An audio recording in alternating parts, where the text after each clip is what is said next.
మా పార్టీ కార్యకర్తలు సంఘాలలో గిరి అనే అబ్బాయిని రాత్రి ఇంటికి వెళ్ళి టీడీపీ కార్యకర్తలు దౌర్జన్యంగా ఏమీ కూడా చేయలేదు. ఆ అబ్బాయి ఇంట్లో ఉన్నాడు.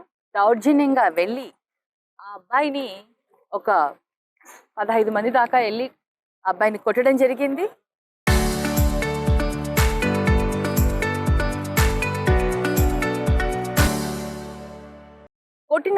కొడుతున్నప్పుడు ఆ అబ్బాయి ఎమ్మెల్యే గారికి కాల్ చేసి, అన్నా నన్ను రక్షించండి, మీరు వచ్చేసరికి నన్ను చంపేస్తారేమో అని ఆ అబ్బాయి ఒక భయాందోళనలో అన్నకి కాల్ చేయడం జరిగింది.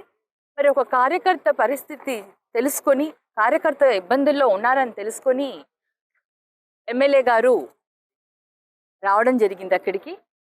ఇది అంతా కూడా కావాలని ఒక ప్రీ ప్లాన్డ్గా, ఇట్స్ ఆల్ అంటే ఫ్యాబ్రికేటెడ్ ఒక ఈ కేసు అంతా కూడా వాళ్ళు కావాలని చేశారని ఇందులో బాగా క్లియర్గా తెలిసిపోతుంది.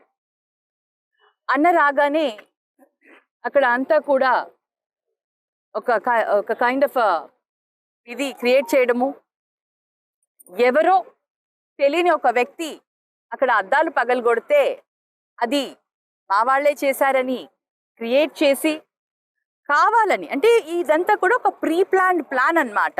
ఏ విధంగా మనం అరెస్ట్ చేయాలంటే ఒక కేసుని క్రియేట్ చేయాలి. ఇదంతా కూడా ఒక క్రియేషన్ అన్నమాట, వాళ్ళు సృష్టించిన ఒక ఇది. ఇప్పుడు అన్న రాత్రి ఆ విధంగా అవ్వగానే పోలీస్ స్టేషన్లో కంప్లైంట్ ఇద్దామని ఆ అబ్బాయిని తీసుకుని పోలీస్ స్టేషన్కి వస్తే ఇక్కడ ఎవరూ లేరు ఇక్కడ కంప్లైంట్ తీసుకోవడానికి. కొన్ని అవర్స్ ఇక్కడే కూర్చొని ఇంకా ఎవరు లేరు కదా అని చెప్పి ఆయన ఇంటికి వెళ్ళే సమయంలో వచ్చి మీరు ఇక్కడే కూర్చోవాలని మళ్ళీ ఎమ్మెల్యే గారిని ఫోర్స్ చేయడము, దుర్భాషలాడము, ఇవన్నీ కూడా జరిగాయి.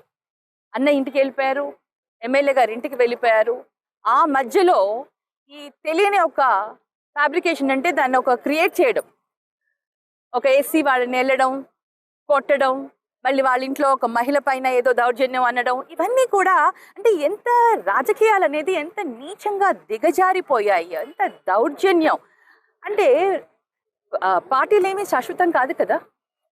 5 సంవత్సరాలకు ఒక్కసారి ప్రజా తీర్పు వస్తుంది. ఆ తీర్పులో మళ్ళీ ఏ పార్టీలు వస్తాయి, ఎవరు వస్తుంది, వీటన్నిటిని ఎందుకు మర్చిపోతారో నాకు అర్థం కాదు.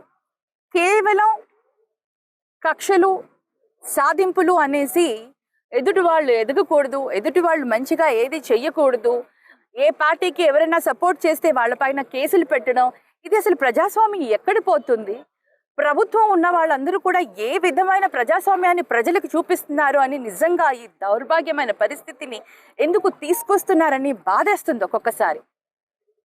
ఈరోజు సండే రాత్రి వెళ్ళి నిన్న రాత్రి తెల్లవారుజామున రాత్రి సమయంలో తలుపులు పగలగొట్టి మరి అన్నేమన్నా తీవ్రవాదియా?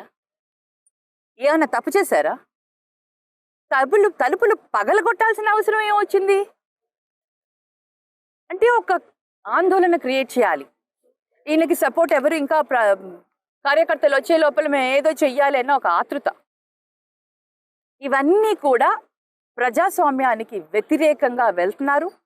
ప్రజలని అందరినీ కూడా భయాందోళనలో పెట్టి పార్టీలో ఎవరు కూడా పార్టీకి సపోర్ట్ చేయకూడదని, పార్టీ కార్యకర్తల్లో ఒక భయాందోళనని క్రియేట్ చేయాలని కేవలం ఒక దురుద్దేశంతో క్రియేట్ చేసిన కేసు ఇది.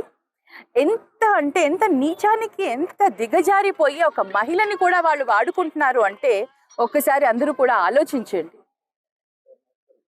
తప్పు జరిగి అన్న ఎమ్మెల్యే గారి తమ్ముడికి చెయ్యి విరిగి ఆయనకు దెబ్బ తగిలితే ఆయన కేసు కట్టడానికని వస్తే వాళ్ళని అరెస్ట్ చేసి ఎవరైతే కొట్టారో వాళ్ళకి ప్రొటెక్షన్ ఇస్తున్నారు.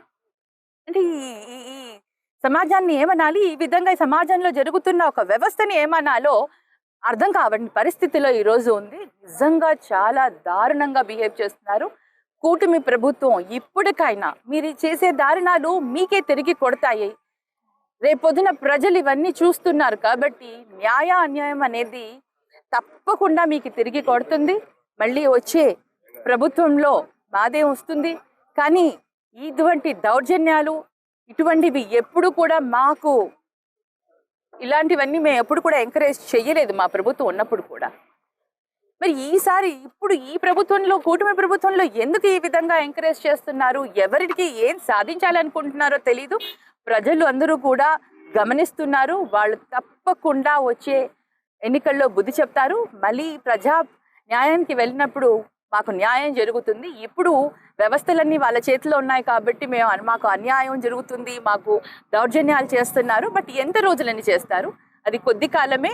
ఆ తర్వాత ప్రజా తీర్పుతో మరి ప్రజలు మాకు న్యాయం చేస్తారని మేము అంతా భావిస్తున్నాము. తప్పకుండా దీన్ని తీవ్రంగా ఖండిస్తున్నాము. ఇలాంటి చర్యలు, ఇలాంటి పద్ధతి ఎప్పుడు కూడా ఉండకూడదనేసి మేము స్ట్రాంగ్గా కూటమి ప్రభుత్వాన్ని చేస్తున్న ఈ చర్యలని తీవ్రంగా ఖండిస్తున్నాం. మా వైఎస్ఆర్ పార్టీ కార్యకర్త ఎక్కువగా మా పార్టీలో యాక్టివ్గా బాగా తిరుగుతున్నాడు.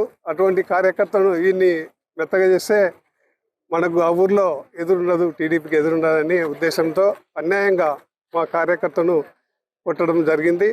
అదే కార్యకర్త కొట్టిన తర్వాత మన ఎమ్మెల్యే గారికి, విరూపాక్షి గారికి ఫోన్ చేయడము, ఆయన కూడా రావడము, ఆయన వచ్చి డైరెక్ట్గా అక్కడ పోవడం ఎందుకని స్టేషన్కి వచ్చి కంప్లైంట్ ఇచ్చే అది తీసుకోకుండా అంటే సరే తీసుకోలేదు. ఒక గంట సేపు ఉన్న తర్వాత రిటర్న్ ఊరికి పోయినాడు.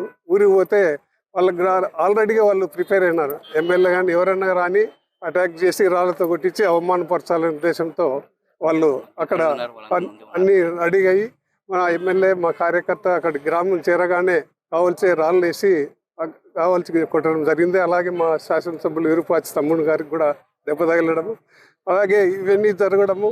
అంత లోపలనే మా ఎమ్మెల్యే గారు ఊరికి పోవడం జరిగింది.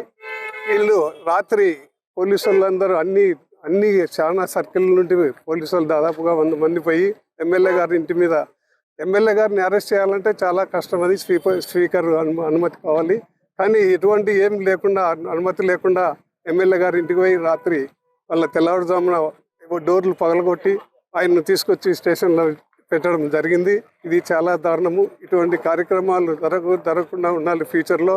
ఎందుకంటే రేపు మరీ గవర్నమెంట్ ఇది శాశ్వతంగా ఉండదు. రేపు అదే గవర్నమెంట్ వచ్చినాక అట్లాంటివి మా జగన్మోహన్ రెడ్డి గారికి అనుకుంటే ఈ పార్టీకి తెలుగుదేశం అనేది పార్టీ ఉండకపోవు. అటువంటి మనకొద్దు, సామ్యంగా మనం డెవలప్ చేయాలనే ఉద్దేశం మా జగన్మోహన్ రెడ్డి గారు చెప్పడం జరిగింది. కాబట్టి ఇటువంటివి జరగకుండా రాబోయే దినాల్లో మా శాసనసభ్యులకి ఎటువంటి న్యాయం జరగాలని మాకు కోరుతున్నాం.